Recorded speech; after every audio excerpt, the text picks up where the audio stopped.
Hi everyone, welcome to the bare minimum education. तो आज हम डिस्कस करेंगे 2 सितंबर 2022 की द हिंदू और द इंडियन एक्सप्रेस का न्यूज़पेपर एनालिसिस।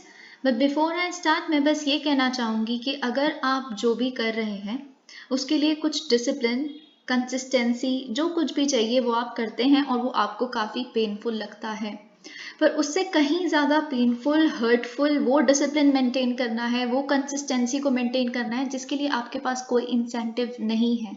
जैसे मेरे पास, I make this videos and I get nothing in return. Honestly I get nothing in return.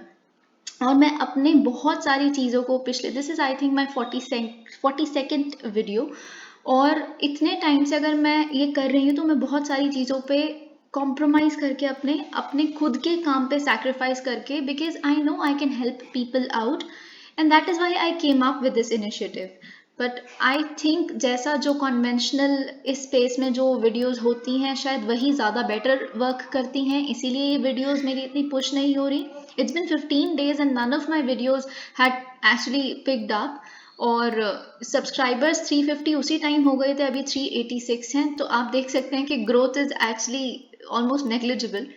तो it becomes very difficult. I get only one thing in return, मुझे एक चीज़ मिलती है, वो है डिसअपॉइंटमेंट और थोड़ा सा डीमोटिवेशन। जब मैं रात को देखती हूँ कि कितने व्यूज आए, the information contained in these videos is immense.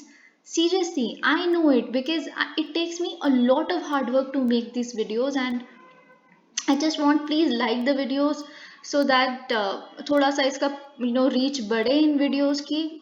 that is all I can ask for. Please like करिए videos को और let's get started। ठीक है, तो आज की वीडियो काफ़ी इंटरेस्टिंग होने वाली है क्योंकि आज मैं बहुत सारी चीज़ें आपको ऐसी बताऊंगी शायद आपने इससे पहले ना समझी हो। तो ओके, हम डिस्कस करते हैं। I have also prepared slides and pointers today and some pictographics as well. Okay, GST revenues crossed the rupees 1.4 lakh crore mark again. Okay, now time and again हर महीने हम पढ़ते हैं कि इस महीने के लिए जो GST रेवेन्यू कलेक्शन है वो 1.3 लाख करोड़ को फिर दोबारा उसने सरपास कर दिया। बहुत सारा हम आए दिन ये सब कुछ पढ़ते रहते हैं। आपको लगता होगा इस तरह की न्यूज़ इम्पोर्टेंट नहीं है, नहीं है, क्योंकि हर महीने का स्टैट्स आपके लिए नहीं इम्पोर्टेंट। पर ये रेवेन्यू जीएसटी के इतना टाइम से कंसेक्यूटिवली 6 महीने से इतना ज़्यादा रेवेन्यू कलेक्शन क्यों हो रहा है, ये आपके लिए इम्पोर्टेंट है। क्या कुछ फैक्टर्स हैं, क्या रीजंस हैं, ये आपके लिए इम्पोर्टेंट है। लेकिन उससे पहले, वैसे तो मैं बहुत बार बता चुकी हूँ, लेकिन ब्रीफली मैं ये बताना चाहूँगी कि जीएसटी है क्या। देखिए, जीएसटी को इंट्रोड्यूस किया गया था 101st कॉन्स्टिट्यूशनल अमेंडमेंट द्वारा 2016 में, ये बात आपको पता है। और जीएसटी एक इनडायरेक्ट टैक्स है, पर इनडायरेक्ट टैक्स अगर मैंने बोल दिया तो कुछ होता है डायरेक्ट टैक्स। और डायरेक्ट टैक्स और इनडायरेक्ट टैक्स में क्या डिफरेंस होता है? देखिए, डायरेक्ट टैक्स होता है जो डायरेक्टली आपसे ही वसूला जाएगा, जिसका बर्डन डायरेक्टली आप पे पड़ा जाएगा। जैसे आपकी इनकम, आपकी वेल्थ, आपका घर, आप ही भरेंगे इनकम टैक्स, आप ही भरेंगे वेल्थ टैक्स, आप ही भरेंगे अपने घर का हाउस टैक्स। आई होप आप समझ गए।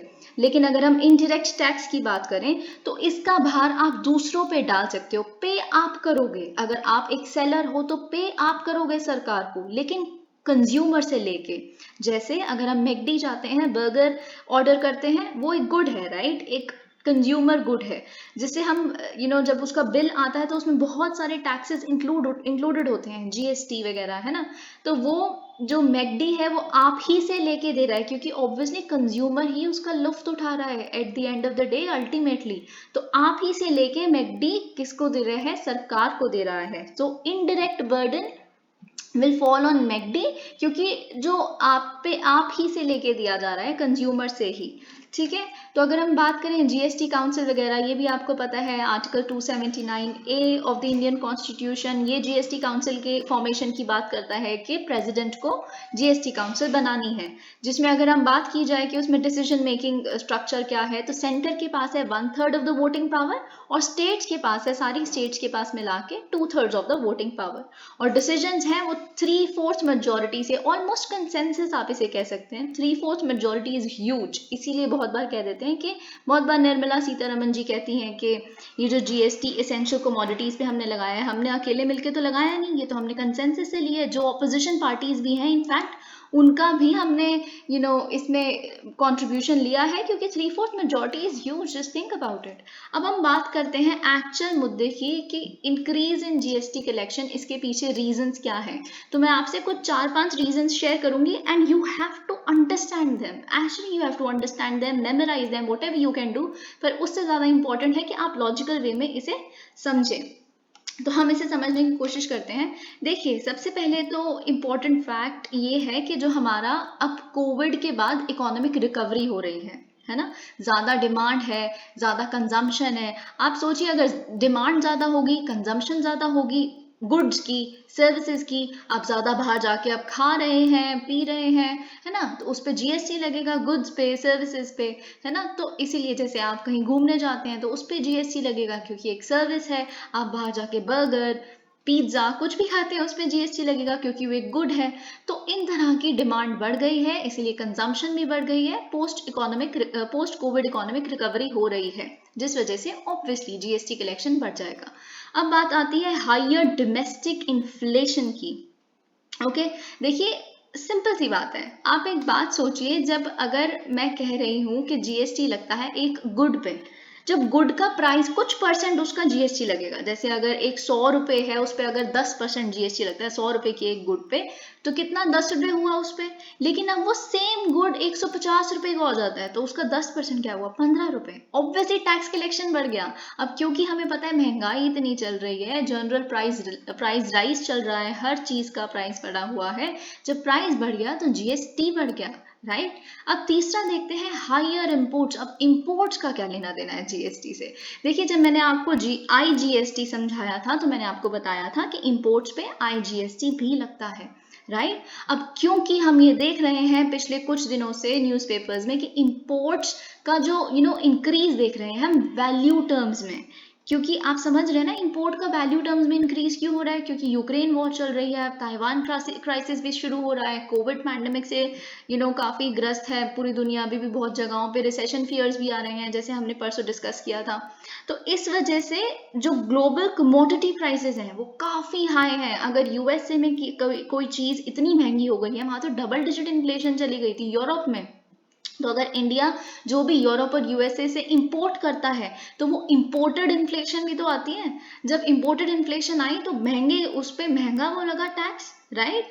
तो डिमांड तो है ही यहाँ पे, क्योंकि हम रिकवर कर रहे हैं, इकोनॉमिक रिकवरी हमारी भारत में तो चल ही रही है, तो डिमांड तो उतनी रहेगी, लेकिन प्राइस कितने भी हो, अब लोग लेने के लिए सक्षम हैं। जब लेने के लिए सक्षम है तो टैक्स भरने के लिए भी सक्षम है, और वो भर रहे हैं, ठीक है। फोर्थ फैक्टर है greater enforcement actions against anti evasion activities. आपको पता है इसमें काफी, जैसे मैंने आपके साथ डिस्कस किया हुआ है कि क्राइम्स भी मेंशन है, section 34 if I am not wrong, मैंने आपके साथ डिस्कस किया था, उसमें क्राइम्स भी मेंशन है कि जीएसटी किन किन तरह की टैक्स इवेजन एक्टिविटीज को क्रिमिनल मानता है, और ये सब पेनल्टी किस पे लगाता है, ये सब कुछ मैंने आपके साथ डिस्कस किए हैं। उसकी जो सरकार है एनफोर्समेंट उन एक्शंस की अब कर रही है ज्यादा, मतलब they have a no tolerance approach towards such and such evasionary activities. Okay, lastly हमें ये चीज देखनी है कि increase in GST rates in certain items in the month of July. If we talk about July, हम अगस्त में अभी हैं, हम सितंबर में अब आ गए हैं, लेकिन अगस्त का हमारे पास डेटा आया है।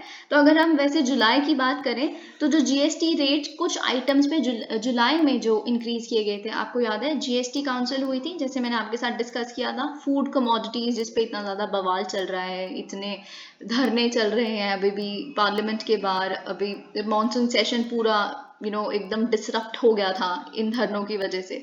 वही बात है, देखिए जीएसटी काउंसिल की अभी प्रीवियसली जो मीटिंग हुई थी उसमें डिसाइड किया गया था कि 5% जीएसटी अब पैकेज फूड आइटम्स पे भी लगेगी, जैसे cereals, pulses, flour up to 25 kg, जो ब्रांडेड नहीं है, आप समझ रहे हैं ना, जो लूज में, मतलब वैसे जो पैकेज्ड है लेकिन वो ब्रांडेड नहीं है, उस पर कोई लेबलिंग वगैरह नहीं, उस पर भी अब आपको पता है कि जीएसटी लगता है, तो उससे भी कुछ कलेक्शन बढ़ा है। सो दीज वर द फैक्टर्स। अब देखिए, लेकिन एक चीज जो हमें समझनी है वो ये है, all of the above factors have actually led to an increase in buoyancy in GST. Now what is tax buoyancy? देखिए जब आपको कैसे बताऊं, ओके, ये एक ऐसा इंडिकेटर है जो मेजर करता है efficiency and responsiveness of revenue mobilisation in response to growth in GDP. I know you didn't get it. Let's move on to the actual understanding of it. देखिए अभी मैं आपको डिटरमाइनिंग फैक्टर्स भी आपको याद करने पड़ेंगे, लेकिन उससे पहले मैं आपको अच्छे से समझाती हूँ. देखिए टैक्स बायंसी का मतलब होता है वो लिंक, वो मेजर जिससे हमें पता चलता है कि अगर गवर्नमेंट का जो टैक्स रेवेन्यू है वो ग्रो कर रहा है और हमारी जीडीपी भी चेंज कर रही है, ग्रो कर रही है, तो उसमें क्या लिंक है. It is explained bye tax buoyancy. मतलब अगर आप सोचिए कितना सेंसिटिव है, अगर बाई चांस जीडीपी ग्रो कर रही है हमारी कंट्री की, ऑब्वियसली जीडीपी क्या होता है, ग्रॉस डोमेस्टिक प्रोडक्ट क्या होता है, ज्यादा जब प्रोडक्शन होती है, ज्यादा प्रोडक्शन होगी चीजों की, ज्यादा डिमांड होगी, जीडीपी बढ़ेगी, कंट्री बढ़ेगी, तो ऑब्वियसली टैक्स भी तो ज्यादा आएगा. तो जीडीपी जब बढ़ेगी, जीडीपी के पोटेंशियल जब बढ़ेगा, तो साथ में टैक्स भी बढ़ेगा, टैक्स रेवेन्यू भी बढ़ेगा. टैक्स नहीं बढ़ता, टैक्स रेट नहीं बढ़ता, टैक्स रेवेन्यू कलेक्शन बढ़ता है जो सरकार के पास आता है. अगर ऐसा हो रहा है, अगर जीडीपी बढ़ रही है और टैक्स रेवेन्यू भी बढ़ रहा है, तो मतलब एक टैक्स बायंट है. ठीक है, तो मतलब ऐसे देखिए यहाँ पे एक बहुत इंपॉर्टेंट स्टेटमेंट जो मैंने आपको बताई, मैंने tax is buoyant, it generates more income without increasing the rate of taxation. ठीक है, तो इसको अगर हम सिंपली समझना चाहें कि how is it actually calculated, तो आपको ये चीज याद रखनी है कि अगर मैं कह रही हूँ कि बायंसी 1 है, तो इसका मतलब ये है कि 1% अगर जीडीपी की ग्रोथ में ऐड होता है 1%, तो 1% ही हमारा टैक्स रेवेन्यू भी बढ़ जाता है, जिससे क्या होता है, tax to GDP ratio unchanged रहती है. पहले जो टैक्स टू जीडीपी रेशो थी अब भी वही है. अगर मैं पहले कह रही हूँ, पहले टैक्स टू जीडीपी रेशो आप समझिए कि अगर आप समझिए कि 5% अगर टैक्स वो बढ़ा, तो 5% ही वो बढ़ा, तो कट हो गया, कैंसिल हो गया, अनचेंज रह गई, है ना. तो this is exactly how this works. लेकिन अगर आपको कुछ चीजें, कुछ 2-3 फैक्टर्स रहते, तो फैक्टर्स बहुत सारे होते हैं टैक्स बायंसी के, लेकिन 2-3 फैक्टर्स मेन है, आप इनको समझिए और याद करने की कोशिश करिए, याद रखने की कोशिश करिए. देखिए the tax buoyancy largely depends upon the size of the tax base. समझ रहे हैं, size of the tax base का मतलब क्या होता है, टैक्स बेस का मतलब क्या होता है, कितने लोग टैक्स भर रहे हैं, कितनी जनता 18 साल से ऊपर होती है फिर वो टैक्स भरना शुरू करती है, रजिस्टर लोग अपने आप को कर रहे हैं कि नहीं कर रहे, टैक्स पेयर्स बन रहे हैं या नहीं बन रहे, तो कितने लोग एक्चुअल में टैक्स टैक्स पे करते हैं, विच इज एक्चुअली इंक्रीजिंग. अगर आप इंडिया की बात करें तो इंडिया में एक्चुअल में टैक्स बेस काफी इंक्रीज कर रहा है, इम्प्रूव कर रहा है ना. अब लोग सच में टैक्स भरने लगे. जीएसटी की बात कर रही हूँ मैं. जो यूथ है, they are getting themselves into including into the tax base. Okay, अगर हम सेकेंड पॉइंट बात करें, the friendliness of the tax administration. Obviously मतलब फ्रेंडलीनेस इन द सेंस, जब आपको पता है, एक टैक्स पेयर को पता है कि अगर बाई चांस एक टेक्निकल ग्लिच की वजह से मुझे हरास नहीं किया जाएगा सरकार द्वारा, तो वो टैक्स एडमिनिस्ट्रेशन की फ्रेंडलीनेस है, तो हम ज्यादा हमारा मन करेगा कि जी हाँ बिल्कुल हम सरकार के साथ कॉपरेट करते हैं.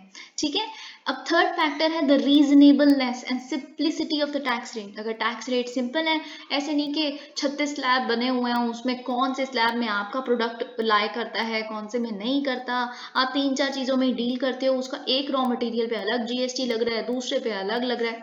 समझ रहे, इतना ज्यादा कंफ्यूजिंग टैक्स रेट नहीं होना चाहिए. तो अगर एक सिंप्लिसिटी है टैक्स रेट में, टैक्स स्लैब्स में, तो टैक्स बायंसी अच्छी होती है. ठीक है, और रीजनेबलनेस में वही रिस्पॉन्सिवनेस कितनी है सरकार की, यही सब बातें इंक्लूडेड होती हैं इसमें. ओके, अब हम देखते हैं IMF to extend $2.9 billion to Sri Lanka. लेकिन इससे ज़्यादा अच्छा इसका एनालिसिस आया है इंडियन एक्सप्रेस में, and I would like to discuss this with you because a lot of things are included in this article and that too very interesting and nice. Okay, अब IMF ने अनाउंस किया है कि हमने अपने स्टेट लेवल प्रोविजनल अग्रीमेंट पे हम staff level provisional agreement पे हम रीच कर चुके हैं. हम अपने स्टाफ मेंबर से अनऑफिशियली हम बिल्कुल सहमति पे पहुंच चुके हैं कि हम श्रीलंका को देंगे $2.9 बिलियन का पैकेज, ताकि उनका जो इकोनॉमिक क्राइसिस इतना बुरा चल रहा है वो उससे बाहर आ सके. और फिर अब देखिए व्हाट हैपेंस नेक्स्ट, क्या होगा अब एक्चुअल में. देखिए अभी तो इन्होंने अनऑफिशियली या फिर स्टाफ मेंबर से सहमति लेके ये चीज़ अग्री किया है, लेकिन ऑब्वियसली अभी ऑफिशियली आईएमएफ के बोर्ड ऑफ डायरेक्टर से इसको अप्रूव करवाना है। लेकिन वो अप्रूव सिर्फ तब होगा, it is contingent on Sri Lanka's international creditors. मतलब ये बोर्ड ऑफ डायरेक्टर्स सलाह मशवरा करेंगे तभी उन किनके साथ करेंगे, जो श्रीलंका के क्रेडिटर्स हैं, जिन्होंने श्रीलंका को ऑलरेडी लोन दिया हुआ है, जिन कंट्रीज ने, जिन इंटरनेशनल बैंक्स ने, एसेट मैनेजर्स ने, मल्टीलैटरल एजेंसीज ने, और बायलेटरल क्रेडिटर्स आपको पता है जैसे China, Japan and India, they are the major creditors of Sri Lanka, you know that right. China वैसे हाईएस्ट है, फिर नंबर सेकंड पे आता है जापान, फिर नंबर थर्ड आता है इंडिया।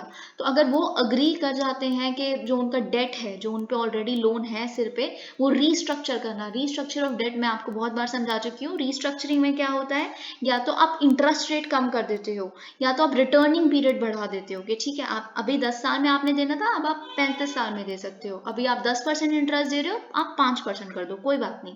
तो अगर ये मान जाते हैं इंटरनेशनल क्रेडिटर्स, तो मतलब वो फिर आईएमएफ बेल आउट मिलेगा उनको। तो जापान ने ऑफर भी किया है कि वो एक ऑर्गेनाइज करे एक मीटिंग को, क्रेडिटर्स की मीटिंग को, पर चाइना ने अभी तक इस पे कोई अग्रीमेंट नहीं दी है, अग्री नहीं किया है इस प्रपोजल को। देखिए क्या होता है। और यही चीज बची है कि ahead of opening negotiations with the IMF in April, Sri Lanka preemptively declare it would default. देखिए जब अप्रैल में आईएमएफ को अप्रोच करने से पहले श्रीलंका ने डिक्लेयर कर दिया था कि हम डिफॉल्ट करेंगे अपना $51 बिलियन डेट पे, हम नहीं पे करेंगे। डिफॉल्टिंग मतलब हम नहीं पे कर पाएंगे, ठीक है। और हम नहीं पे करेंगे क्योंकि अभी जो थोड़ा बहुत पैसा हमारे पास है भी, वो हमें यहाँ की इकोनॉमी, लोगों के पास खाना नहीं है, इलेक्ट्रिसिटी नहीं है, कुछ नहीं है, उनकी सिक्योरिटी को इंश्योर करने में लगाएंगे। वहां पे इमरजेंसी लगी हुई है, उस टाइम पे लगी हुई थी। तो अब हम देखते हैं कि इसमें से जो 51 बिलियन का डेट है, इसमें से $2 billion is due this year, उनको इस साल भरना है। आप समझ रहे हैं, जिसपे वो डिफॉल्ट करेंगे। और बाकी जो बचा हुआ $51 बिलियन में से है, वो उनको आने वाले 6 सालों में भरना है। Just think about the kind of burden Sri Lanka has on its head. Okay, अब हम बात करते हैं आईएमएफ पैकेज की। देखिए ये जो आईएमएफ पैकेज मिलेगा उनको, श्रीलंका को, ये $2.9 बिलियन एक ही बार में वो एक चेक काट के नहीं दे देंगे, ये आने वाले 4 सालों में ट्रांचेस में धीरे धीरे मिलेगा उनको। And this is definitely less than what India has given Sri Lanka over these 4 months. पिछले 4 महीनों में इंडिया इससे कहीं गुना ज्यादा, $2.9 बिलियन से कहीं गुना ज्यादा लाइन ऑफ क्रेडिट वगैरह के रूप में, ग्रांट के रूप में, बहुत रूपों में दे चुकी है, उनको कॉन्ट्रीब्यूट कर चुकी है। ओके, तो अब लेकिन फिर बात ये आती है, फिर आईएमएफ लोन का क्या, फिर इंडिया चाइना और दे दे, मतलब क्या ही आईएमएफ का लोन का फायदा ही कुछ नहीं है, तो बड़ा थोड़ा है फिर। लेकिन आईएमएफ के लोन से एक फायदा होगा। देखिए क्या होता है, जो रिसीविंग कंट्री है उसकी क्रेडिट रेटिंग्स बढ़ जाती हैं। मैंने आपके साथ क्रेडिट रेटिंग एजेंसीज के बारे में भी एक बार बात की थी। तो क्रेडिट रेटिंग एजेंसी जब उन्हें अच्छा क्रेडिट रेट कर देती हैं, तो उससे क्या होता है कि जो इंटरनेशनल क्रेडिटर्स हैं उनका कॉन्फिडेंस बढ़ जाता है, इन्वेस्टर्स का कॉन्फिडेंस बढ़ जाता है कि हाँ ये country would not be doomed, IMF इसे संभाल लेगी, क्या पता इसका बैलेंस ऑफ क्राइसिस नहीं होने देंगी। तो इसीलिए वो इन्वेस्ट करते हैं वहाँ पे, एक्सपेंड करते हैं, ये सारी चीज़ें, मतलब उनका कॉन्फिडेंस बढ़ जाता है इन्वेस्टर्स का। तो इसीलिए ये ज़रूरी है। अगर ठीक है $2.9 बिलियन छोटी रकम है, लेकिन इसकी वजह से जो कॉन्फिडेंस बढ़ेगा इन्वेस्टर से, उससे पैसा आ जाएगा, तो that would somehow bridge the financing gap. Okay, अगर हम बात करते हैं कि अब देखिए आपको एक सिंपल सी बात पता होनी चाहिए कि nothing comes free, nothing comes free. तो आईएमएफ जब एक बेल आउट देता है तो बड़ी सारी कंडीशनैलिटीज के साथ आता है। इनफैक्ट कई लोग कहते हैं कि आईएमएफ की मदद के साथ साथ इतना सारा पेन आता है, तो वही पेन कुछ ना कुछ कंट्री को भुगतना पड़ता है। जैसे इसके लिए क्या क्या करना पड़ेगा, देखिए रणिल विक्रमसिंहे जी जो अब प्रेसिडेंट हैं श्रीलंका के, उन्होंने कुछ मेजर्स अपने इंटरिम बजट में जो उन्होंने डिक्लेयर किए।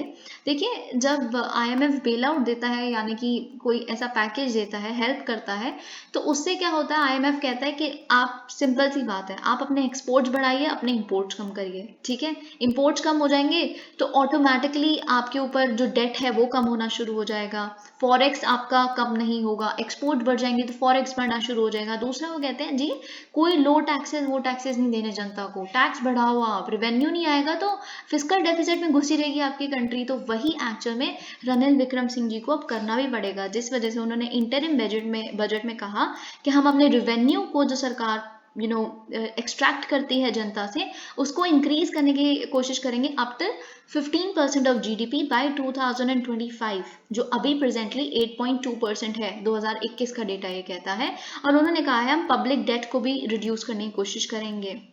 अब देखिए टैक्स रेवेन्यू इन्होंने कह तो दिया 15% इंक्रीज करेंगे हम, उतने तक कैसे करेंगे। अब उन्होंने क्या किया है, उन्होंने वैट, आपको पता है ना वैल्यू एडेड टैक्स जो एक गुड्स एंड सर्विसेज टैक्स की तरह ही होता है, आपको ये बात पता है। तो उन्होंने कहा वैट को हम अभी 12% है तो हम इसको 15% कर देंगे। फिर उन्होंने और क्या कहा है, देखिए कंपल्सरी टैक्स रजिस्ट्रेशन होगी हर इंसान के लिए जो 18 साल से ज़्यादा उम्र का है। इससे क्या होगा, टैक्स बेस बढ़ेगा, राइट। आपको ये बात अभी जैसे हमने डिस्कस की। फिर उसके बाद उन्होंने क्या कहा है, उन्होंने बोला है कि हम प्राइवेटाइज कर देंगे 50 स्टेट ओन्ड एंटरप्राइजेस को। अगर कोई घाटे में चल रहा है, कुछ भी चल रहा है, एफिशिएंसी बढ़ेगी प्राइवेटाइजेशन होने की वजह से, तो हम ये भी कर देंगे ताकि सरकार के पास डिसइन्वेस्टमेंट करके कुछ पैसा आए, उसको बेच के अपने शेयर को बेच के पैसा आए कुछ, ठीक है। और उन्होंने बहुत सारी ऐसी चीज़ें कही हैं। कौन कौन सी प्राइवेटाइजेशन के लिए, Ceylon electricity board, Ceylon petroleum corporation, Sri Lankan airlines, ये वो बेचने के लिए तैयार हैं। ओके अब बात करते हैं, ये अराउंड इससे आएगा $3 बिलियन का उनको revenue, which is nice. Okay it can really help them out. और अगर हम बात करें एज ऑफ, अब देखिए आप बड़ा ही इंटरेस्टिंग मेजर इन्होंने लिया है, उन्होंने एज ऑफ रिटायरमेंट गवर्नमेंट और सेमी गवर्नमेंट ऑर्गेनाइजेशंस में उसको कम कर दिया है। पहले 65 और 62 ईयर रिस्पेक्टिवली मतलब एज हो जाती थी तो आप रिटायर होते थे गवर्नमेंट और सेमी गवर्नमेंट ऑर्गेनाइजेशन से या फिर कंपनी से, लेकिन अब इसकी एज रिड्यूस करके 60 कर दी गई है। देखिए इसका रीज़न क्या है, इसका रीज़न ये है कि वहाँ पे बहुत ज़्यादा अनएम्प्लॉयमेंट है यूथ के बीच में, है ना। तो अब देखिए बूढ़े लोग ही जब इतने टाइम तक रहेंगे एम्प्लॉयमेंट ब्रैकेट में, तो यंग लोगों को अपॉर्चुनिटी नहीं मिलेगी उसमें जाने की, राइट, एम्प्लॉयमेंट ब्रैकेट में इन्वॉल्व होने की, इंक्लूड होने की।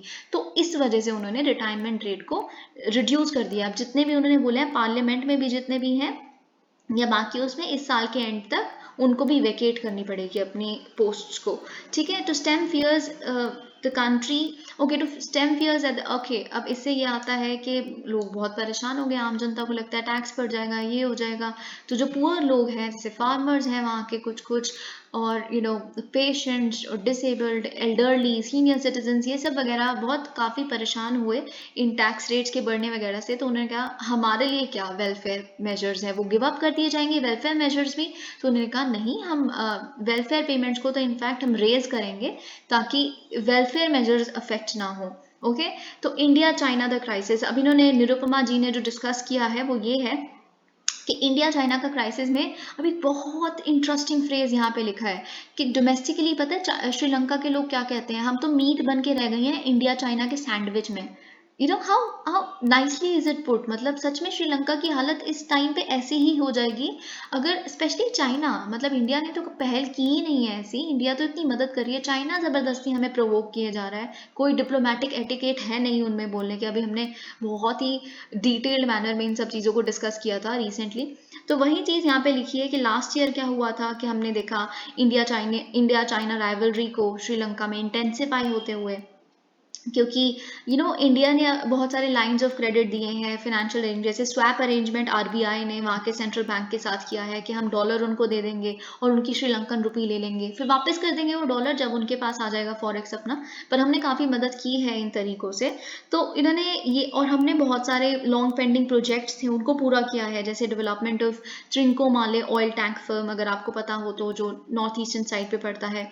और अगर हम बात करें इंडिया के जो बिगेस्ट इंडस्ट्रियलिस्ट हैं, आपको पता है मिस्टर अडानी, उन्होंने क्वाइटली एंटर किया है एक अग्रीमेंट में वहाँ की ताकि वो एक विंड फर्म वहाँ पे विंड फार्म्स अपने सेट कर सके मन्नार बेसन में। तो यही सब कुछ, इनफैक्ट चाइना ने तो बहुत पब्लिकली बोला है कि ये थर्ड पार्टी पुशिंग हो रही है श्रीलंका को, ताकि वो हमें, क्योंकि चाइना को रिन्यूएबल एनर्जी प्रोजेक्ट अलॉट हुए हुए थे, टेंडर मिला हुआ था 3 आइलैंड्स जो जाफना पेनिनसुला के वहाँ पे हैं, जो बिल्कुल तमिलनाडु के पास पड़ते हैं, वहाँ पे उनको एक रिन्यूएबल एनर्जी प्रोजेक्ट वहाँ पे मिला हुआ था 3 आइलैंड्स बनाने का, लेकिन Sri Lanka had to give up on that, क्योंकि इंडिया ने बोल दिया था ये बिल्कुल हमारी प्रॉक्सिमिटी में है। आप सोचिए तमिलनाडु के कितने क्लोज है, आप ऐसा कैसे कर सकते हैं, हमारे सिक्योरिटी कंसर्न्स हैं, वो एक मेजर पावर है, वो कल को हमारे साथ कुछ कर दे। लद्दाख में ऑलरेडी हमारे साथ वो स्टैंड ऑफ में इन्वॉल्व है, just think about it. So Sri Lanka had to balance that out already, मतलब अपने फॉरेन पॉलिसी को उन्हें बैलेंस आउट करना पड़ा। तो उस टाइम पे लोगों ने बोलना शुरू कर दिया था the country was becoming the meat in an India China sandwich. तो अब हम बात करें कोलंबो की परमिशन की, कि कोलंबो ने चाइना को काफ़ी परमिशन दे दी कि हम्बनटोटा पोर्ट, यानी कि उनका जो सदर्न पोर्ट है वहाँ पे जो चाइनीज बिल्ड युआन वांग 5 वेसल आई है ना, जो उन्होंने कहा रिसर्च एंड डेवलपमेंट वेसल है, बट ऑब्वियसली वो एक सर्वेलेंस वेसल है। तो इन तरह की बातें, लेकिन फिर आपने देखा कि बहुत सारी चीज़ें वरी उन्होंने कहा। अब देखिए विक्रम सिंह जी से जब पूछा गया कि आपका क्या कहना है, मतलब इस बात पे कि श्रीलंका ने ऐसा क्यों किया और क्या ये स्थिति है, तो श्री रनिल विक्रम सिंह जी का ये कहना है कि हम काफ़ी वरीड हैं, ये जो big power rivalry Indian Ocean में चल रही है, but I think we have to face up to that situation and work with everyone. And he described India as the net security provider in the area, which is nice. India भी खुद को Sagar mission, अगर आपको पता है, net security for all in the region, तो वही उन्होंने भी बोला कि जी हाँ, उन्होंने रियोटरेट किया श्रीलंका के प्रेसिडेंट ने, जी हाँ बिल्कुल इंडिया नेट सिक्योरिटी प्रोवाइडर है एरिया में, और बाकी जो कंट्रीज यहाँ पे प्रेजेंट होने का उनको तब तक ही हक है जब तक वो कोई टेंशन को कॉज ना करें, कोई राइवलरी ना हो। ओके, सो ये एक हिडन हिंट था, किस पे, चाइना पे। अब हम देखते हैं बाकी आर्टिकल्स को। ओके, अभी मेरे को आपके साथ एक बहुत इंपॉर्टेंट चीज़ डिस्कस करनी है before we move on to other things. Okay, Indian made HPV vaccine this year. Okay, let me just check out my diagrams. Okay, they are ready. Okay, India's first indigenously developed vaccine to prevent cervical cancer. Cervavac, Cervavac इस vaccine का नाम है जो cervical cancer को prevent करने के लिए जो एडोलेसेंट फीमेल्स हैं या फिर जितनी भी वुमेन हैं उनको दिया जाएगा, जिनकी कॉस्ट देखिए अफोर्डेबिलिटी बढ़ गई, क्योंकि इंडिया ने खुद बनाया है और अफोर्डेबल तरीके से एक्सेसिबल बना दिया उसको। ₹200 to 400 ही इसका पर शॉट इसका कॉस्ट है, विच इज़ एक्चुअली नाइस, और ये कमर्शियली अवेलेबल हो जाएगा लेटर दिस ईयर। और ये किसने बनाया है, सीरम इंस्टीट्यूट ऑफ इंडिया ने। देखिए ये आपके लिए इंपॉर्टेंट है, अभी मैं आपको इससे रिलेटेड कुछ ऐसे फैक्ट्स बताऊंगी जो आपको कहीं नहीं मिलेंगे सच में, क्यों, और यही आपको जानना है। आपको लगता है छोटे छोटे 1-2 पॉइंट बस ऊपर ऊपर से पढ़े बात खत्म हो गई, ऐसी तो बात कभी खत्म होएगी नहीं, इसीलिए जो मैं आपको बता रही हूँ अच्छे से सुनिए। ओके, और अभी मैं जो आगे समझाऊंगी वो भी अच्छे से समझने की कोशिश करिएगा। अब सर्वावैक को जैसे सीरम इंस्टीट्यूट ऑफ इंडिया उन्होंने बनाया है, तो drug controller general of India ने भी जुलाई में अप्रूव कर दिया है। अब सर्वावैक एक क्वाड्रीवेलेंट वैक्सीन है, मतलब ये इफेक्टिव है, मैं अभी और डिटेल में समझाऊंगी, घबराइएगा मत। ये क्वाड्रीवेलेंट वैक्सीन इसीलिए है क्योंकि ये इफेक्टिव है at least 4 variants of cancer causing human papilloma virus, HPV के काफ़ी वायरेंट्स होते हैं, जैसे टाइप 16, टाइप 16, 11, 8, ऐसे बहुत सारे। अगर मैं इसकी बात करूँ प्रिसाइसली, सर्वावैक टाइप 6, 11, 16 और 18 इन तरह के HPV वायरसेस के अगेंस्ट परफेक्टली काम करेगा, उनको प्रिवेंट करेगा कैंसर कॉज करने से। और ये कैसे बना है, डीबीटी यानी कि डिपार्टमेंट ऑफ बायोटेक्नोलॉजी की अगर हम बात करें, उनका एक विंग है biotechnology industry research assistance council, BIRAC जिसे हम कहते हैं, उनके पार्टनरशिप के साथ बना है, और बिल एंड मिलांडा गेट्स फाउंडेशन ने भी इसमें कॉर्पोरेट किया है, उन्होंने सपोर्ट किया है सीरम इंस्टीट्यूट को इसको डेवलप करने में। अगर हम बात करें, अब कुछ स्टैट्स आपको जो पता होने चाहिए कि क्यों बहुत ज़रूरी है, आप हैरान रह जाएंगे, आपको ये चीज़ पता ही नहीं होगी कि सर्वाइकल जो कैंसर है वो इतना कॉमन है। देखिए एनुअली क्या होता है, 1.25 lakh women are diagnosed with cervical cancer, ठीक है, जिसमें से 75,000 die from the disease in India. Just think about it. और अगर हम बात करें कि close to 83% of invasive cervical cancers in India and 70% of the cases worldwide are attributed to HPV types 16 और 18। ठीक है, जैसे मैं अभी आपके साथ बात कर रही थी, और ये 16 18 दोनों के अगेंस्ट काम करने में सक्षम है। 16 18 6 और 11 उनके अगेंस्ट ये वैक्सीन काम करेगी। So it is good only, right. HPV transmission obviously आपको पता है सेक्सुअल एक्टिविटी, क्योंकि ये सेक्सुअली ट्रांसमिटेड डिसीज है, उनसे रिलेटेड है। उस एज में अगर आप हैं जैसे एडोलेसेंस और उससे ऊपर वाली जो एज होती है, अभी हम डिस्कस करेंगे काफ़ी डिटेल में। Okay, almost 75%। अब देखिए ये बहुत ही इंपॉर्टेंट फैक्ट है, अराउंड ऑलमोस्ट 75% जितने भी सेक्सुअली एक्टिव एडल्ट्स हैं, they are likely to be infected with at least one HPV type. Just think about it. वो अलग बात है कि जो मेजॉरिटी ऑफ इन्फेक्शंस हैं वो रिजॉल्व, देखिए इन्फेक्शन होना अलग बात है, HPV इन्फेक्शन कुछ और होता है और कैंसर अलग होता है। अगर इन्फेक्शन बहुत टाइम तक रह गया तो वो कैंसर में तब्दील होना शुरू हो जाता है। लेकिन 75% of all sexually active adult वो इस इन्फेक्शन को 2-4 महीने में एक बार फेस करते ही हैं, वो उनको पता नहीं चलता, वो अलग बात है। So this is something you should actually know. अब हम बात करते हैं सर्वाइकल कैंसर और HPV के बारे में, कुछ कुछ जो आपको जानना चाहिए। जैसे कि आप देख सकते हैं स्टेजेस ऑफ सर्वाइकल कैंसर, ये एक नॉर्मल सर्विक्स होता है। सर्विक्स, पहली बात तो आपको पता होना चाहिए। देखिए सर्विक्स क्या होता है, ये वूम्ब अगर होता है, वूम्ब का जो नेक होता है उसे हम सर्विक्स कहते हैं, जो वूम्ब और वजाइना को लिंक करता है, जो जो बॉटल की तरह से, उसे हम सर्विक्स कहते हैं। ये सर्विक्स वाला पॉइंट आप देख सकते हैं। ठीक है, तो नॉर्मल सर्विक्स ऐसा होता है। ओके, आपने देख लिया। लेकिन जब अर्ली स्टेज की होती है cancer 1B, early stage 1B, तो देख रहे हैं आप आउटग्रोथ देख रहे हैं सेल्स की। Cancer is outgrowth of sales only, है ना, किसी भी तरह का कैंसर हो तो ये आउटग्रोथ देख रहे हैं। फिर लेटर स्टेज 1B आप देख रहे हैं कितनी आउटग्रोथ होगी। अब स्टेज 2B देखिए, बिल्कुल कितना ज्यादा डिस्ट्रक्टिव, जिस वजह से ब्लीडिंग होनी शुरू हो जाती है। दिस इज, आप देख सकते हैं कैंसर टिश्यू दोनों आसपास। ओके, अब हम बात करते हैं HPV के बारे में। देखिए HPV, अगर आप समझ रहे हैं कि ये सिर्फ 2-4 जो वायरसेस मैंने बताए उन्हीं तरह के, no, it is a group of more than 200 related viruses. This is a number which might confuse you. आपको लगेगा HPV सर्वाइकल कैंसर ही तो कॉज करता है, तो 4 क्वाड्रीवेलेंट वैक्सीन है तो 4 ही टाइप होते होंगे इसके, but the number is huge. 200 तरह के वायरसेस होते हैं HPV फैमिली में। ठीक है, वो बहुत सारे तरीके से, वेजाइनल, एनल, इन सारे रूट्स के थ्रू इसे ट्रांसमिट किया जाता है। ओके, अब देखिए अगर हम सेक्सुअली ट्रांसमिटेड HPV की बात करें तो वो 2 ग्रुप्स में होता है, एक होता है लो रिस्क, एक होता है हाई रिस्क, है ना। तो जो लो रिस्क HPV है, they actually cause no disease, they are just infectious. Infection होता है जेनाइटल एरिया में, ठीक है, या फिर माउथ या फिर थ्रोट में। हम देखेंगे HPV ओरोफेरेंजियल भी होता है। ठीक है, तो हम हाई रिस्क HPVs की बात करें, ये they can cause specific types of cancers। और ऐसे 14 हाई रिस्क, तो ये नंबर भी आपको याद रखना है कि 14 हाई रिस्क HPV टाइप्स हैं, इंक्लूडिंग HPV 16 18। 16 18 तो सबसे कॉमन है। ठीक है, 31 33 35 39 ये सब आपको देखना है। ओके, अब इसमें से जैसे मैंने बताया HPV 16 और 18 they are responsible for most HPV related cancers.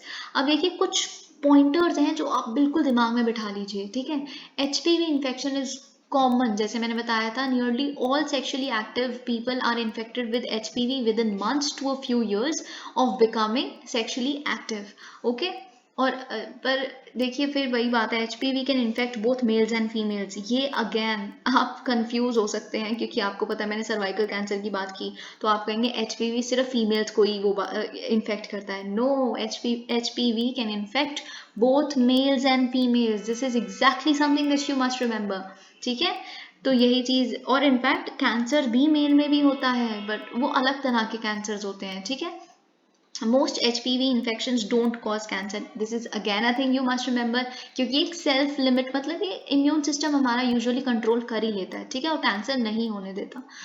अगर एक और चीज हम बात करें, high risk HPV infections that persist can cause cancer, जैसे कि मैंने आपको बताया था।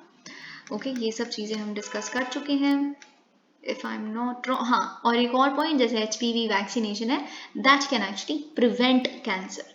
ये भी क्योंकि हमने, अब देखिए बहुत तरह के cancer, cervical cancer, oropharyngeal cancer, anal cancer, ये बहुत तरह के कैंसर्स हैं इससे जो कॉज होते हैं, वल्वर कैंसर, तो ये सब कुछ यहाँ पे लिखा है। Among women whose cervical cells are infected with high risk HPV, several factors in, अब देखिए कुछ factors हैं, again a fascinating thing that you must remember. अब देखिए जो high risk HPV जिसके अंदर है, जो infection इतना high है और काफ़ी समय से है और वो treat नहीं किया गया, तो वो कैंसर में तब्दील हो सकता है और कैंसर को फैसिलिटेट कर देगा बनने में, ज़्यादा एग्रवेट कर देगा अगर कुछ और फैक्टर्स भी प्रेजेंट हो उस के बॉडी में, उस वुमेन की बॉडी में, है ना।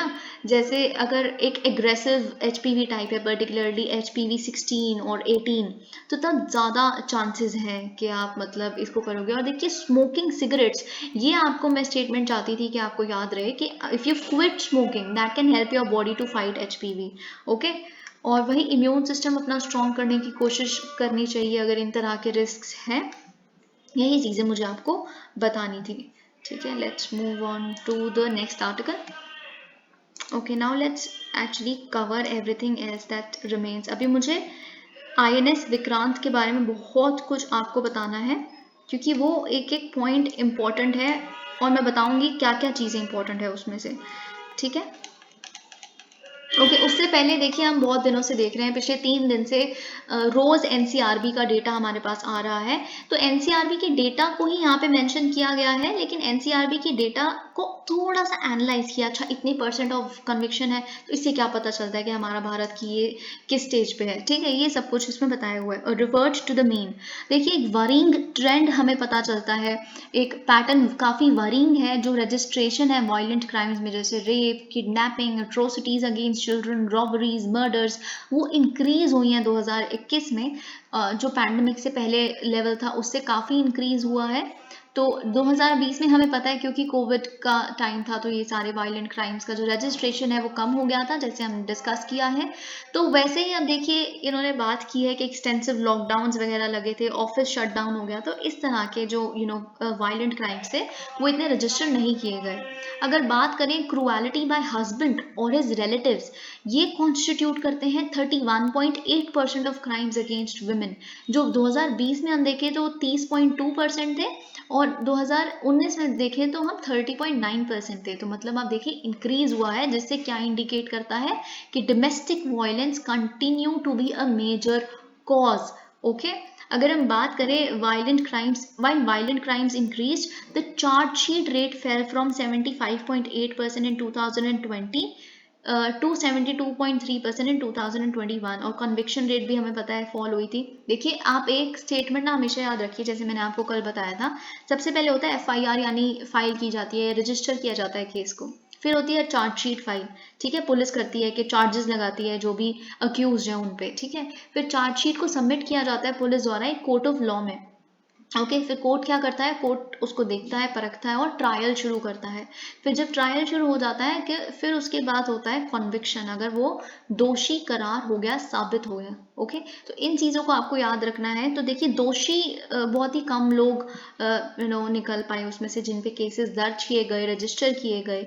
तो इससे ये पता चलता है कि law enforcement was less responsive in a year with more violent crimes. इस एडिटोरियल का ये कहना है, ये एनालिसिस है इस एडिटोरियल का।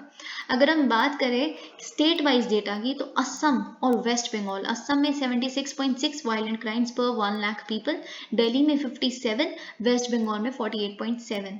तो लेकिन बाकी कुछ स्टेट्स हैं जहाँ पे बहुत कम है। अगर हम बात करें रिपोर्ट में, और सबसे इंपॉर्टेंट चीज़ आपको पता है सुसाइड के बारे में, सुसाइडल रेट जो हुई है 2021 में, वो 12 पर 1 लाख पीपल है, which was highest in the last 5 years, क्योंकि मेंटल हेल्थ का बहुत ज़्यादा डिटोरिएशन हुआ है ना इस वजह से। अगर हम सुसाइड की भी बात करें तो कौन कौन से फैक्टर्स की वजह से ज़्यादा सुसाइड रेट हुआ है, 33.2%, this is something you must remember, 33.2% domestic problems ने अकाउंट किया है। मैक्सिमम मेजॉरिटी डोमेस्टिक प्रॉब्लम्स की वजह से, इनकम नहीं है घर पे, खाना कैसे चलाएं, बहुत कुछ, बहुत तरह की दिक्कतें होती हैं, है ना। तो उन वजह से मैक्सिमम सुसाइड हुई हैं। फिर इलनेस की वजह से, जैसे हमने रिसेंटली एक क्रॉनिक फटीग सिंड्रोम के वजह से देखा था, वो सुसाइड करना चाहते हैं क्योंकि वो चल फिर भी नहीं पाते, तो इससे अच्छा उनको लगता है कि हम नहीं रहें। तो इस वजह से इलनेस की वजह से भी दुखी होकर कई लोग सुसाइड कर लेते हैं। So these were reported as a main reasons. और इसमें से हमने देखा था कि डेली वेज अर्नर्स हैं वो एक क्वार्टर से भी ज़्यादा काउंट करते हैं 25.6%, और हाउस वाइफ्स सेकेंड है जो सुसाइड करती हैं 14.1%। जस्ट थिंक अबाउट इट कि पैंडेमिक के कितने इनडायरेक्ट कॉन्सिक्वेंसेस, कितने सीवियर कॉन्सिक्वेंसेस मेंटल हेल्थ पे पड़े हैं। ठीक है, अब यही चीज़ यहाँ पे बात की है। The 5.9% jump in cases registered as cyber crimes 2020 के कंपैरिजन में, जिससे हमें ये पता चलता है कि डिजिटल डिवाइसेस के यूज़ का इंक्रीज तो हो गया, लेकिन उसके साथ रिलेटेड चैलेंजेस भी आते हैं। सबसे ज़्यादा जो इंक्रीज हमने देखा है साइबर क्राइम में वो रूरल एरियाज में देखा है। आप समझ रहे हैं, क्योंकि रूरल एरियाज में क्या हुआ है कि अवेयरनेस नहीं है, मतलब एडुकेट ही नहीं किया गया है लोगों को कि रिस्क्स क्या है साइबर एक्टिविटीज के, और बेटर लॉ इन्फोर्समेंट की भी जरूरत है रूरल एरियाज में। ये बात इस एडिटोरियल ने कही है। ओके, अब हम देखते हैं affecting the ban on single use plastics. Okay, again an important thing that you must understand. Okay, अब ministry of environment forest and climate change ने क्या किया था, नोटिफाई किया था plastic waste management amendment rules को 2021 में, टू बी प्रिसाइज अगस्त 12 2021 में। उसी स्पिरिट के साथ आज़ादी के अमृत महोत्सव के समय में हमने क्या किया, कंट्री ने हमारी काफ़ी स्टेप्स लेने शुरू किए ताकि हम लिटर को, अनमैनेज प्लास्टिक वेस्ट पोल्यूशन को डील करना स्टार्ट करें।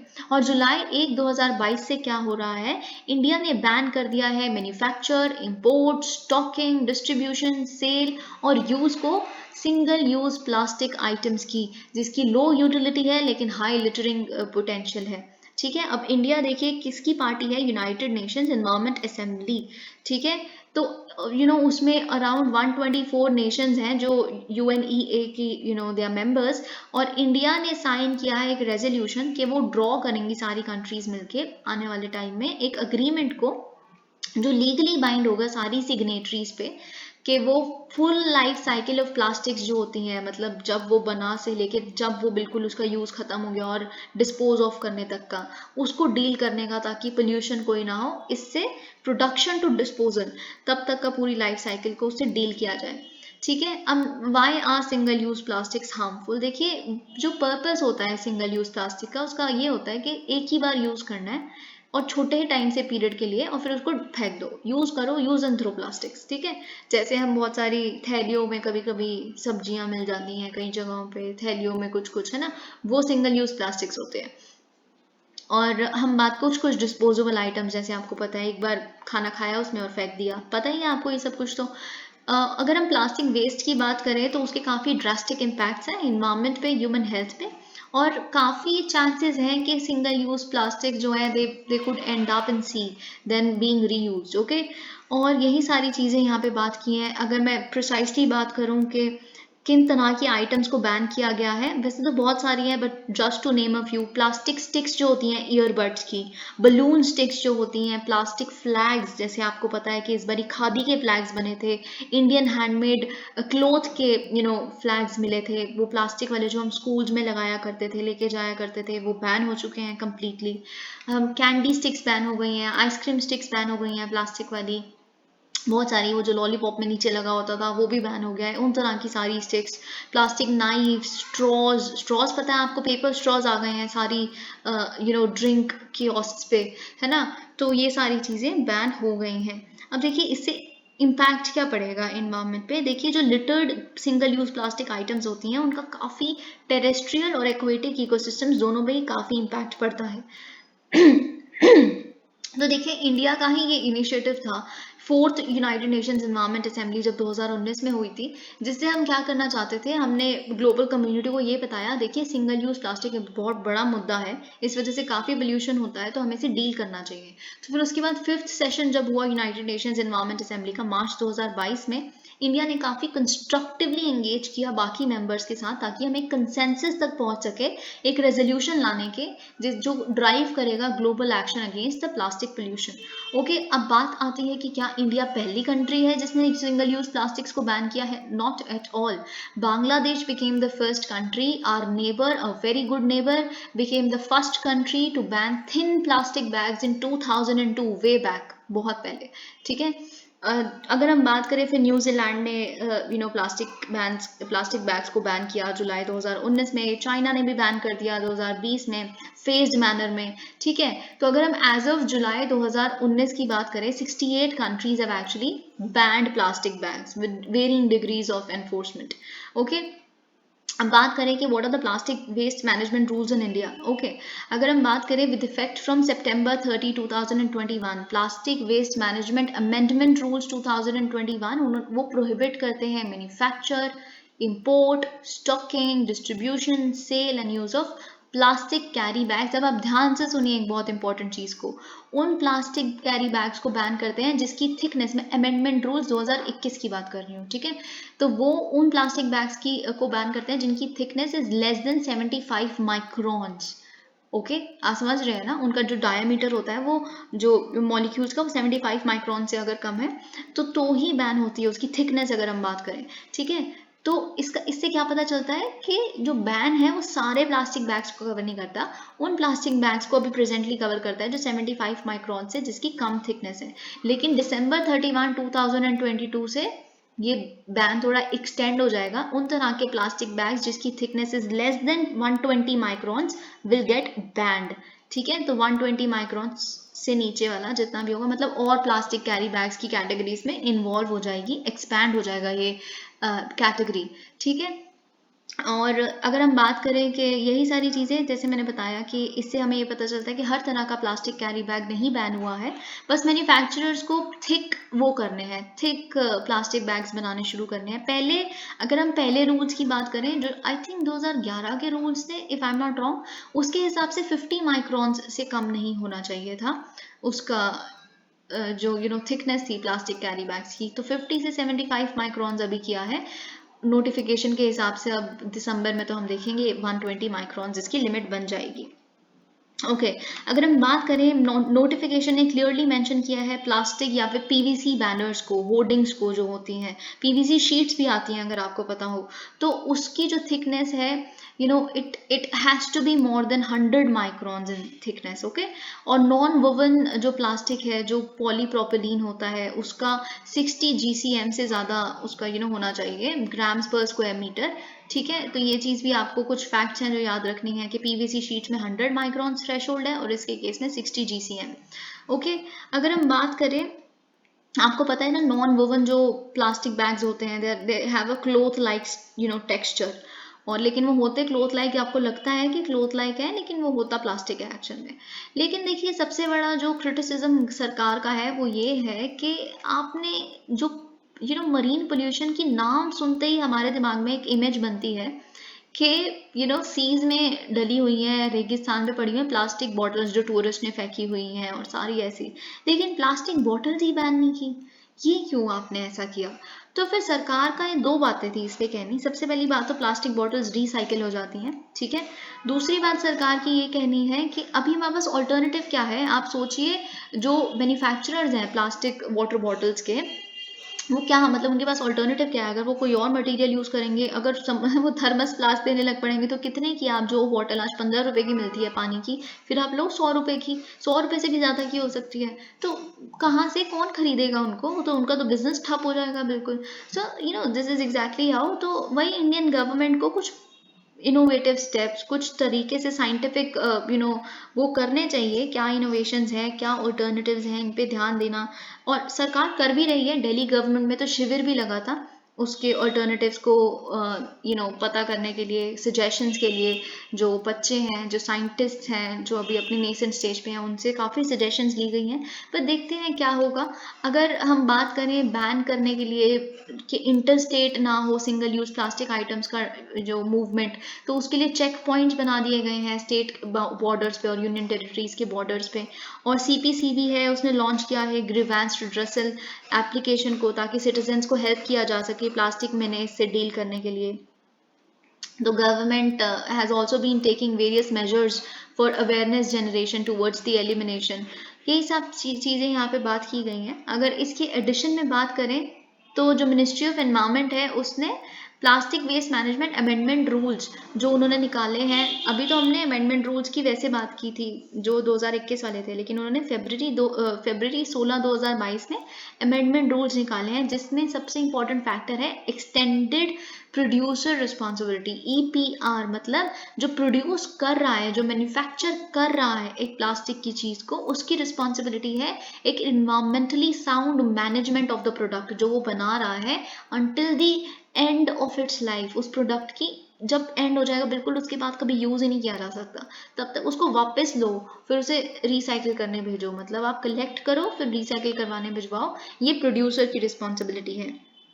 ठीक है, यही सब कुछ उन्होंने बात की है ना। व्हाट आर द चैलेंजेस, अब देखिए ये एडिटोरियल ये कहता है, अगर हम पास्ट में जाके देखें, ऑलमोस्ट 25 इंडियन स्टेट्स, अगर आप कभी हिमाचल गए हैं, I remember as a kid I visited Himachal and there the mall road actually had that ban enforced way back, I was a kid, तो मतलब बहुत साल पहले की बात है, तब से उन्होंने प्लास्टिक कैरी बैग्स को बिल्कुल बैन किया था। वो पेपर शीट्स, पेपर बैग्स में दिया करते थे जो भी आप मॉल रोड से वहाँ की खरीदोगे।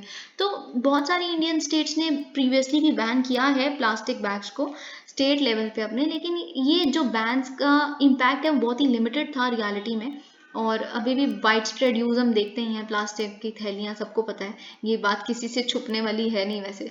और यही अब देखिए यही चैलेंज ये एडिटोरियल कहता है, ये टेक्स्ट इन कॉन्टेक्स्ट वाला आर्टिकल कहता है कि लोकल लेवल पे जो अथॉरिटीज़ हैं वो कैसे इन्फोर्स कर पाती हैं अकॉर्डेंस विद द गाइडलाइंस, वो देखना है हमें। तो यही सारी चीज़ें इन्होंने बात की हैं। All right. The consumer needs to be informed about the ban through advertisements, newspaper or TV commercials or on social media. यही सारी बात की है कि सारे स्टेक होल्डर्स को मिल पे इस पर सलाह मशवरा करना चाहिए, उनको इन्फॉर्म करना चाहिए और बताना चाहिए। Modi Xi way meeting as still remains in ties, है कि इंडिया और चाइना देख रहे हैं, परख रहे हैं कि क्या प्राइम मिनिस्टर नरेंद्र मोदी और प्रेसिडेंट शी जिनपिंग जो 3 सालों में नहीं हुआ, क्या वो अब हो सकता है, क्या वो उन दोनों की एक मीटिंग हो सकती है, कोई एक्सचेंज हो सकता है उनके बीच में, जब आपको पता है इतना ज़्यादा डिप्लोमेटिक लेवल पे हमारे बीच में किन तरह की बातें चल रही हैं।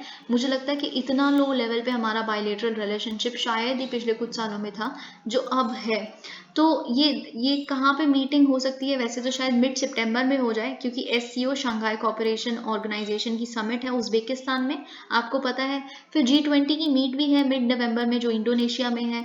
तो देख सकते हैं दोनों ही चीफ्स ने वहाँ पे, दोनों ही हेड्स ने वहाँ पे अटेंडेंस देने जानी है, वहाँ पे प्रेजेंट होना है, पर कब होता है, पॉसिबिलिटी है कि नहीं है इनके मिलने की, ये सब बातें डिस्कस की जा रही हैं। पर यही इस आर्टिकल का कहना है कि ऐसी मीटिंग हुई तो इसके साथ काफ़ी रिस्क भी आते हैं, क्योंकि चाइना का जो मतलब रवैया है वो काफ़ी चेंज होता जा रहा है, लाइन ऑफ एक्चुअल कंट्रोल पे वो कुछ करने नहीं दे रहे, कोई चीज़ हो नहीं रही, वो हमारे ग्रेजियर्स को भी रोकने शुरू हो गए हैं, बहुत कुछ हमने देखा है अपनी ही हम टेरिटरी में जो हमारे लोग काम करते हैं उनके अगेंस्ट। ओके, अब हम बात करते हैं सुप्रीम कोर्ट सीक्स इन्फॉर्मेशन और attacks on Christian. Supreme court ने थर्सडे को डायरेक्ट किया है होम मिनिस्टर को, होम मिनिस्ट्री को, कि वो ऑब्टेन करे 8 स्टेट से इंफॉर्मेशन कि किन किन तरह की FIRs को रजिस्टर किया गया है जो क्रिश्चियन कम्युनिटी और उनके इंस्टीट्यूशंस पे अटैक्स हो रहे हैं टारगेटेड मैनर में, और क्या इन्वेस्टिगेशन जिन लोगों पे जो अक्यूज थे उनको कितना अरेस्ट किया गया है, कितनों के अगेंस्ट चार्जशीट फाइल हुई, किन तरह की चीज़ें हैं, कोई प्रोसीजर फॉलो भी किया गया है स्टेट्स द्वारा कि नहीं, आप उनसे ये वेरिफिकेशन रिपोर्ट कलेक्ट कीजिए। तो कौन कौन सी स्टेट्स हैं, बिहार, हरियाणा, छत्तीसगढ़, ऐसी स्टेट्स हैं, आप देख सकते हैं। तो यही जस्टिस DY चंद्रचूड़ है, उन्होंने वेरिफिकेशन एक्सरसाइज बोला है, बहुत नेसेसरी है, क्योंकि हम देखना चाहते हैं जो तहसीन पूनावाला केस के टाइम पे हमने जो जजमेंट दी थी वो कुछ मैंने आपको 3-4 बार कम से कम तहसीन पूनावाला जजमेंट का बताया है कि उन्होंने क्या डायरेक्शंस, क्या गाइडलाइंस दी थी। जो उस टाइम पे हमारे चीफ जस्टिस ऑफ इंडिया थे दीपक मिश्रा जी, उन्होंने काफ़ी उस टाइम पे वो मॉब लिंचिंग का टाइम हुआ करता था, 2017 की बात बता रही हूँ मैं। तो जो हमारे CGI थे उन्होंने काफ़ी प्रिवेंटिव मेजर्स और रेमीडियल मेजर्स और प्यूनिटिव मेजर्स जो स्टेट गवर्नमेंट्स को लेने हैं, जैसे स्पेसिफाइड पुलिस ऑफिसर्स की उनको डिनोट करना, FIRs रजिस्टर करना अगर कोई भी मॉब ऐसा करता है, बहुत तरह की चीज़ें मैं आपके साथ डिस्कस कर चुकी हूँ। तो जो उन्होंने ये 3 मेजर्स, प्रिवेंटिव, रेमीडियल और प्यूनिटिव मेजर्स जो स्टेट गवर्नमेंट्स को लेने के लिए कहे थे, जो एक हॉरेंडस एक्ट ऑफ मोबोक्रेसी जो उन्होंने लिंचिंग को, मॉब लिंचिंग को डिक्लेयर किया था, वो फॉलो किए भी जा रहे हैं स्टेट गवर्नमेंट द्वारा कि नहीं, इसलिए उन्होंने रिपोर्ट मांगी है। क्योंकि बांग्लादेश प्राइम मिनिस्टर आ सकती हैं शेख हसीना जी अगले हफ्ते इंडिया में। तो जब ये आएंगी और जो अगर कोई अग्रीमेंट होती है, हम एक्सपेक्ट कर रहे हैं शायद 30वां अग्रीमेंट शायद फाइनलाइज हो जाए। देखते हैं जब आएंगी तो हम इंडिया बांग्लादेश के इस रिश्ते को डिस्कस करेंगे।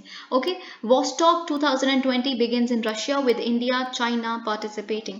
वॉस्टॉक आपको पता है एक मिलिट्री एक्सरसाइज है। वॉस्टॉक 2022 आपको पता है, वॉस्टॉक यानी कि उसका जो ईस्टर्न डिस्ट्रिक्ट है वहाँ पे रशिया का, वहाँ पे से कंडक्ट किया जा रहा है। और ऑब्वियसली यूएसए ने काफ़ी दिखाया है अपना कंसर्न के देखिए मतलब यूक्रेन पे जो रशिया कर रही है उसके बावजूद इंडिया पार्टिसिपेट कर रही है और चाइना भी पार्टिसिपेट कर रही है इसमें, मतलब कैसे। तो इंडिया ने बोल दिया, इंडिया ने डिफेंड किया है अपने इस एक्शन को। इंडिया ने कहा है देखिए mister US, we have been regularly participating in these kind of multilateral exercises in Russia and so this is a normal exercise. हम बहुत सारी कंट्रीज के साथ पहले भी करते थे पार्टिसिपेट और आज भी कर ही रहे हैं, हम तो बस नॉर्मल उसको कन्वेंशन को फॉलो कर रहे हैं अपना, ऐसा कुछ नहीं है। तो अगर हम बात करें देखिए हमारी इंडियन आर्मी का कौन सा कंटिजेंट गया है वहाँ पे, तो 7/8 गोरखा राइफल्स वहाँ पे पार्टिसिपेट करने गए हैं। जो बहुत तरह की वहाँ पे मिलिट्री एक्सरसाइजेज होंगी जो सितंबर 1 से 7 तक चलेंगी, जैसे field training exercises, combat discussions, fire power exercises, joint manoeuvres, है ना, ये सारी चीज़ें होंगी। तो और देखिए रशिया सिर्फ कंट्रीज ही नहीं होती, इंडिया चाइना तो है लेकिन बहुत सारी और ऑर्गेनाइजेशंस भी ऑब्जर्वर्स की तरह एक्ट करती हैं, जैसे collective security treaty organisation CSTO, आपको अगर पता हो तो ये कोल्ड वॉर टाइम की एक बात है, पोस्ट कोल्ड वॉर की, ठीक है। शंघाई कोऑपरेशन ऑर्गेनाइजेशन और बहुत सारी कंट्रीज जो पार्टनर कंट्रीज हैं, जैसे Algeria, Armenia, Azerbaijan, Belarus, India, Kazakhstan, ठीक है, ये सारी पार्टनर कंट्रीज हैं बाकी, ठीक है। तो ये चाइना जैसे पार्टनर कंट्री है, लाओस है, मंगोलिया है, तजाकिस्तान है, सीरिया है। अब 7 states called to centre's crime portal. अब देखिए सेंटर ने crime portal, crime multi agency centre, CRIMAC आप देख सकते हैं, इसको लॉन्च किया था मिनिस्ट्री ऑफ होम अफेयर्स ने। जो क्या करेगा, मतलब ये शायद लास्ट ईयर लॉन्च किया था, तो जो क्या करेगा 24/7 इंफॉर्मेशन फ्लो क्रिमिनल्स के बारे में, ताकि लॉ इन्फोर्समेंट एजेंसीज जितनी भी हैं वो आपस में कॉपरेट कर सकें। तो इसको करने के लिए मतलब इन्होंने किया था। और ये जो एप्लीकेशन है, ये ऐप है जो क्राइम ऐप, इस पोर्टल को रन करता है NCRB, और ताकि अर्ली डिटेक्शन और प्रिवेंशन हो सके क्राइम इंसिडेंट्स का पूरी कंट्री में। लेकिन कुछ स्टेट्स हैं और कुछ यूनियन टेरिटरीज हैं, मतलब एक यूनियन टेरिटरी और 6 स्टेट्स हैं जो, वो अभी तक उन्होंने एक भी केस इस पे रजिस्टर नहीं किया है, अपडेट नहीं किया है अपनी तरफ से। As expected West Bengal has to be there, but unexpected जो स्टेट्स हैं वो है Andhra Pradesh, Bihar, Chhattisgarh, Mizoram. North eastern states तो बहुत सारी है, मणिपुर, नागालैंड, सिक्किम। और मैं एक्सपेक्ट कर रही थी दिल्ली होगा जो काफ़ी ऐसा करेगा, लेकिन एक्चुअल में दिल्ली ने, देखिए वही है ना, दिल्ली में ये हो जाता है कि पुलिस नहीं आती दिल्ली गवर्नमेंट के अंडर, तो इसीलिए अभी बताऊंगी दिल्ली के बारे में भी। तो दादरा एंड नागर हवेली और दमन एंड दीव अब तो एक हो गए हैं, तो इन्होंने अभी तक एक भी केस अलर्ट वो नहीं किया है, लॉन्च किया है। अब लॉन्च किया गया था इस पोर्टल को मार्च 2020 में, और दिल्ली, असम और हरियाणा, उन्होंने मैक्सिमम नंबर ऑफ अलर्ट्स वहाँ पे अपडेट किए हैं पोर्टल पे। Okay, let's move on to the next article. और right, remove state laws regulating temples. देखिए एक प्ली फाइल की गई है जिसमें जो पिटिशनर्स ये कह रहे हैं कि जो स्टेट गवर्नमेंट्स है जो अपने स्टेट लॉज के तहत वो रेगुलेट करते हैं टेम्पल्स को और गुरुद्वारे को, उनको प्लीज़ आप मना करिए। सुप्रीम कोर्ट को उन्होंने ये बोला है, क्योंकि बाकी जो मुस्लिम ऑर्गेनाइजेशन हैं या उनके ट्रस्ट हैं या फिर उनकी जो वर्शिप की प्लेसेस हैं, मुस्लिम्स, पारसीज, क्रिश्चियंस, उनको तो नहीं स्टेट लॉज रेगुलेट करती, उनको तो ऑटोनॉमी मिली हुई है, तो हमें भी दे दो। तो यही चीज़ मतलब वो कर रहे हैं। लेकिन जो justice DY Chandrachud, if I am not wrong, वही सुन रहे थे ये केस को। ओके, जो भी है खैर, तो वो ये वंडर कर रहे थे कि क्या अगर हम इन्हें अलाउ कर देते हैं कि ठीक है स्टेट लॉज नहीं होंगे, आपको फ्रीडम है, आप अपने आप हिंदू ऑर्गेनाइजेशंस जो है उसको रन करिए, तो कहीं ऐसा तो नहीं हो जाएगा कि सेंटर ऑफ पावर बन जाएगी जो चेक्स एंड बैलेंस के बाहर ऑपरेट करेंगी, एक अलग ही सेंटर ऑफ पावर क्रिएट हो जाएगा मंदिरों का, क्योंकि इतना रेवेन्यू आता है मंदिर में, आप खुद सोचिए कितना पैसा चढ़ावा चढ़ता है, उनके पास इतनी पावर आ गई।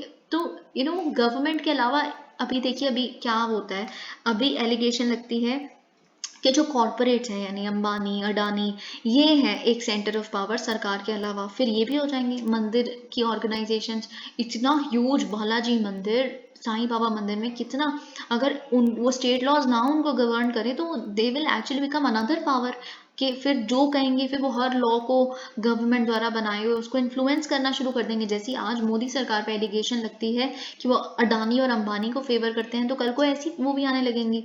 तो देखते हैं वैसे क्या होता है। तो इनका ये कहना है कि हमारे राइट टू इक्वालिटी यानी कि आर्टिकल 14-15, रिलीजियस फ्रीडम आर्टिकल 25 इसके अगेंस्ट है, कि हमें आप खुद नहीं रेगुलेट करने देते अपनी मंदिर की जगह। ओके, ये हम देख चुके हैं HPV वैक्सीन के बारे में। Alright, UN accuses China of Uyghur rights abuses। देखिए यूनाइटेड नेशंस की ह्यूमन राइट्स जो काउंसिल है उसने क्या किया है, रिपोर्ट रिलीज की है काफ़ी टाइम बाद, फाइनली ये रिपोर्ट आ गई है। जो बहुत सारे उइगुर्स भागने में सक्षम रहते हैं, जो जिनजियांग रीजन के वहाँ पे जो है चाइना का, जो हमारे बिल्कुल लद्दाख के पास पड़ता है, तो वहाँ से जो भागने में सक्षम होते हैं, USA वगैरह जो भाग जाते हैं किसी भी तरह से या बॉर्डर को पास कर लेते हैं, तो वो ये बताते हैं कि मतलब उनके साथ बहुत ही बुरा होता है, बहुत उइगुर मुस्लिम्स के साथ चाइना में बहुत ज़्यादा बुरा होता है, उनको टेररिस्ट बोलते हैं वो चाइनीज़, बहुत कुछ होता है। तो फिर उनका ये कहना है वो काफ़ी टाइम से इस रिपोर्ट का वेट कर रहे थे। Now they have a palpable sense of relief कि फाइनली ये रिपोर्ट आ गई है यूनाइटेड नेशंस की। तो यूनाइटेड नेशंस ने कहा है जो उइगुर मुस्लिम्स के अगेंस्ट चाइना करती है, they actually amount to crimes against humanity. ठीक है, और भी काफ़ी एथनिक ग्रुप्स हैं चाइना में जिनके अगेंस्ट वो वो देखिए क्या चाहती है, यूनिफॉर्मिटी आ जाए, हर बंदा एक ही रिलीजन को फॉलो करे, एक ही आइडियोलॉजी को फॉलो करे, मतलब इन तरह की बातें वो चाहते हैं। खैर, और Beijing on Thursday denounce, obviously Beijing तो मना करेगी, वो तो ये कह रही है तो फैब्रिकेशन और कुकड अप चीज़ें ले आए हो, आप खुद ही पकाई हुई आपने बातें अपनी रिपोर्ट में लिख दी हैं। वेस्टर्न नेशंस ने, USA वगैरह जैसी कंट्री जो खुद को लिबरल कहती है, उन्होंने लिख दी हैं ये बातें, ये कोई सच थोड़ा है। हम तो ऐसा कुछ नहीं करते, हम तो इनफैक्ट उनको एजुकेट कर रहे हैं जिन कैंप्स में आप कहते हो कि हम उनको मार देते हैं, हम तो देखिए 1 मिलियन लोग मरे हैं उइगुर मुस्लिम्स, ये ऐसा रिपोर्ट कहता है, ऐसी रिपोर्ट कहती है बहुत सारी इनफॉर्मल। तो जिन कैंप्स में ये कह रहे हैं ना कि हम एडुकेशन देते हैं, ट्रेनिंग देते हैं, कुछ एडुकेशन में एडुकेशन नहीं देते, ये बहुत गलत करते हैं उनके साथ। ठीक है, तो यही इस रिपोर्ट ने भी डिक्लेयर किया है। ऑब्वियसली बहुत सारे human rights groups, Japan, Germany जैसी कंट्री ने तो फटाफट से वेलकम कर दिया इसको, जैसे ही रिपोर्ट आई उन्होंने अपना एक ट्वीट छोड़ दिया, we actually welcome the report, और this has come at the right time. अब काफ़ी लेट हो गई, फिर ठीक है फाइनली आ गई है। और assessment concluded that China has committed serious human rights violations under its anti terrorism and anti extremism policies and calls for urgent attention from the UN। Okay, अब देखिए पोलैंड ने बोला, देखिए आपको पता है पोलैंड और जर्मनी, जब वर्ल्ड वॉर थी, वर्ल्ड वॉर के टाइम पे जर्मनी ने काफ़ी, आपको पता है ना जो नाजी जर्मनी हुआ करती थी, हिटलर की जर्मनी, वो काफ़ी इन्वेजन करने वाली और बहुत ही क्रूअल जर्मनी थी, है ना। तो उसने काफ़ी पोलैंड को डिस्ट्रॉय करा था बहुत हद तक, तो उसकी उन्होंने, वैसे तो कहते हैं कि बहुत हद तक भरपाई कर चुका है जर्मनी, लेकिन पोलैंड ने बोला और भी बड़े सारे लॉसेस हुए थे जिसकी भरपाई अभी नहीं हुई है। $1.32 ट्रिलियन तक का अमाउंट है जो आपको हमें रेपरेशंस के लिए देना है। तो यही देखिए जो पोलैंड का, लेकिन एक यहाँ पे फैक्ट लिखा है, जो बिगेस्ट ट्रेड पार्टनर है और एक फेलो मेंबर है EU का, वो जर्मनी है। तो फिर भी इनके बीच में ये सारी चीज़ें, और जर्मनी का ये कहना है कि हम तो कर चुके हैं सारे फिनेंशियल क्लेम्स को एड्रेस कर चुके हैं पहले। तो यही चीज़ें हम देखते हैं। Okay, no state funeral for Mikhail Gorbachev. हमें पता है कि मिखाइल गॉर्बाचोव के बारे में मैंने कल आपके साथ डिस्कस किया था कि इनकी वजह से सोवियत यूनियन का कोलैप्स हुआ था। इस वजह से वेस्टर्न जो कंट्रीज हैं वो काफ़ी खुश होती हैं, इनको काफ़ी महान इंसान की तरह देखती हैं, तभी इन्हें नोबेल प्राइज़ मिला था पीस लाने के लिए, US और USSR के बीच में पूरा वर्ल्ड बचाने के लिए इनको, कि उन्होंने पीस इस्टेब्लिश किया, जो ऑब्वियसली इनका इंटेंशन नहीं था, वो एक अनइंटेंडेड कॉन्सिक्वेंस था पीस इस्टेब्लिशमेंट। तो देखिए अब इनको एक स्टेट फ्यूनरल नहीं मिलेगा, कहे तो रशियन ऑफिशियल्स दे रहे हैं, इसलिए नहीं मिलेगा क्योंकि पुतिन इज़ वेरी बिजी, उनका काफ़ी बिजी स्केड्यूल है। लेकिन बात अक्सर में ये है कि मतलब असल में बात ये है कि मिखाइल गोर्बाचोव को कई लोग रशिया में पसंद नहीं करते, इंक्लूडिंग पुतिन। पुतिन क्यों नहीं? क्योंकि पुतिन काफ़ी बड़े नेशनलिस्ट हैं, अगर आपको पता हो। वैसे मैं भी डिस्कस नहीं कर सकती कि वो एक केजीबी इंटेलिजेंस ऑफिसर थे। He was actually a hero at that time. जिस तरह से उस आग निकलती हुई बिल्डिंग में से निकले थे और उन्होंने रशिया को सिंगल हैंडेडली दोबारा सेव किया पोस्ट कोल्ड वॉर पीरियड में, सो दैट वे। तो इसीलिए ये लोग नहीं पसंद करते, क्योंकि वो कभी नहीं चाहते थे कि सोवियत यूनियन कोलैप्स हो। एक्चुअल में उनकी कंट्री इतनी बड़ी थी, सोवियत यूनियन जो संघ था, सोवियत संघ, वो इतना बड़ा था, उसकी टुकड़ियां हो गई, कितनी सारी कंट्रीज बन गई, सेंट्रल एशियन कंट्रीज वगैरह। तो काफ़ी अफसोस है आज भी पुतिन को और काफ़ी नेशनलिस्ट को वहाँ के। और इसलिए मिखाइल गोर्बाचोव की वजह से कोलैप्स हुआ था, इसलिए स्टेट फ्यूनरल नहीं कंडक्ट करेंगे इनके लिए। Taiwan shoots down drone over outpost. देखिए ताइवान ने चाइना का एक ड्रोन, ये कह रहे हैं कि हमने स्ट्राइक डाउन कर दिया है, लेकिन चाइना का कहना है कि ऐसा कुछ नहीं हुआ। पर ऐसा ऑब्वियसली हुआ है, चाइना अपनी सुप्रीमेसी को क्वेश्चन नहीं होते देख सकता, and that is why it keeps on deferring such statements from Taiwanese. Okay, coming today Vikrant the courageous, जैसा कि हम देख चुके हैं पहले भी, लेकिन हम आज कुछ चीज़ें हैं जो आपको याद करनी है। मैं आपको बताती हूँ कैसे। अब देखिए, हम पूरा सर्कुलेटिव मैनर में से डिस्कस करेंगे जैसे जैसे इमेज आई है। देखिए, जब फुली ऑपरेशनल हो जाएगी, अभी आपको पता है कमीशनिंग हुई है विक्रांत की। कमीशनिंग मतलब इसे एक्टिव सर्विस में लाया गया है। डी कमीशनिंग मतलब होता है एक्टिव सर्विस से जब वो बाहर निकाला जाता है एक शिप को, ठीक है। तो अब ये एक्टिव सर्विस में से इंक्लूड कर दिया गया है, एक्टिव नेवी सर्विस में। तो INS विक्रांत जब फुली ऑपरेशन हो जाएगा तो वो केपेबल होगा ऑपरेट करने में एयरविंग्स कंसिस्टिंग ऑफ 30 एयरक्राफ्ट। 30 एयरक्राफ्ट को वो ऑपरेट कर पाएगा। किन तरह के फाइटर एयरक्राफ्ट को? MiG-29 के फाइटर्स। ये Russian origin multi role carrier है। अब देखिए, आपको ना याद रखना है कि जो मिग फाइटर्स है ना वो रशिया के हैं। देखिए, कमोव तो आप बहुत अच्छे से याद कर सकते हैं कि जो कमोव हेलीकॉप्टर्स हैं ये रशियन ओरिजिन है, क्योंकि पता ही चल रहा है नाम से। लेकिन मिग आपको याद रखना है, ठीक है। जो कमोव है, there actually early warning control role वो प्ले करते हैं, ये चॉपर जो है। अगर हम बात करें MH, आपको ये भी याद रखना है जो MH-60R है ये US ओरिजिन है, ये भी मल्टी रोल हेलीकॉप्टर्स हैं। ALH, now ALH you have to remember कि इंडिजिनस एडवांस्ड लाइट हेलीकॉप्टर्स हैं, ठीक है, ये इंडिजिनस है। तो ये मिग था रशियन, MH-60R था USA का, और ALH है इंडिया का। वैसे ही LCA यानी कि लाइट कॉम्बैट एयरक्राफ्ट का नेवी वर्जन, वो भी यहाँ पे एयरक्राफ्ट में यूज़ किया जाएगा इस कैरियर द्वारा, ठीक है। अगर हम बात करें कि इसकी पावर की, तो जो ship is actually powered by 4 gas turbines. Okay, 4 is something you must remember. इसकी अगर टोटल बात करें कि 88 मेगावाट पावर होगी, 20,000 करोड़ इसकी अप्रॉक्सीमेट कॉस्ट है, ठीक है। ये सारी बातें इधर लिखी है, आप देख सकते हैं। स्टॉप बार, मैंने उस दिन भी आपको बताया था कि एक एक ऑपरेशन है जिसे कहते हैं short take off but arrested recovery, जिसे स्टो बार कहते हैं, actually not stop bar, it is STOBAR. तो ये INS विक्रांत इसको करने में केपेबल है। इससे क्या होता है कि आप एक छोटी सी स्काई जंप ले सकते हो, ताकि आप थोड़ा सा, वो देखिए जैसे हम पतंग उड़ाते हैं ना, थोड़ा सा हमें उसको उठा के जंप करके छोड़ना पड़ता है ना, वैसे ही उसको एक थ्रस्ट देने के लिए INS विक्रांत छोटा सा स्काई जंप ले सकती है और लॉन्च कर सकती है एयरक्राफ्ट को, ठीक है। तो यही चीज़, इनफैक्ट रिकवरी भी कर सकती है, वो ऑन बोर्ड भी वापस ला सकती है अरेस्टेड वायर्स के थ्रू जब वो लैंड करना हो उन एयरक्राफ्ट को, ठीक है। 3 अरेस्टेड वायर्स के साथ ये इक्विप्ड है। और 3000 रोटीज पर आवर। देखिए, क्योंकि 1600 बंदे अकोमोडेट हो सकते हैं इसमें, तो ऑब्वियसली 3000 रोटी बनने में तो सक्षम होना ही चाहिए। अगर 2 रोटी पर बंदा भी खाता है, तो अगर 1 घंटे में 2 रोटी बननी चाहिए जो खा लेगा एक इंसान, तो 3200 तब भी हो जाते हैं। So that's nice. और 16 बेड हॉस्पिटल भी होगा, और आपको पता है विमेन के लिए अलग से कैबिन्स भी होंगे, ये सब कुछ भी है। और यही सारी चीज़ें इधर बात की गई हैं। अगर हम बात करें इसकी हाइट की, जैसा कि आप देख सकते हैं 59 मीटर्स इसकी हाइट है। 14 डेक्स हैं। डेक आपको पता है जहाँ पे आप खड़े हो सकते हो, हॉरिजॉन्टल प्लेटफॉर्म होता है, और जिसमें से 14 में से 5 इसके सुपर स्ट्रक्चर में है। ये लेंथ वगैरह भी आप देख सकते हैं। अब इंडिजिनस अचीवमेंट में एक बात लिखी है बहुत ही अच्छी, जो आपको पता होनी चाहिए। देखिए, क्योंकि ये इंडिजिनसली यानी कि भारत में ही बनाया गया है, तो जो इसकी कॉस्ट है अराउंड 80 to 85% जो कॉस्ट इस पे लगी है इस 20,000 करोड़ में से, 20,000 करोड़ में से 80 to 85% कहना है हमारी सरकार का और नेवी का कि it has been ploughed back into the Indian economy. मतलब क्या है इसका, क्योंकि भारत में बना तो भारत के ही लोगों को जॉब मिली इसको बनाने में, राइट, भारत के लोगों को ही काम मिला इसको बनाने में, तो जॉब मिली, इतना कुछ हुआ, तो ऑब्वियसली आपने इकोनॉमी में ही कुछ कंट्रीब्यूट कर दिया ना वापस, so that way it has been ploughed back.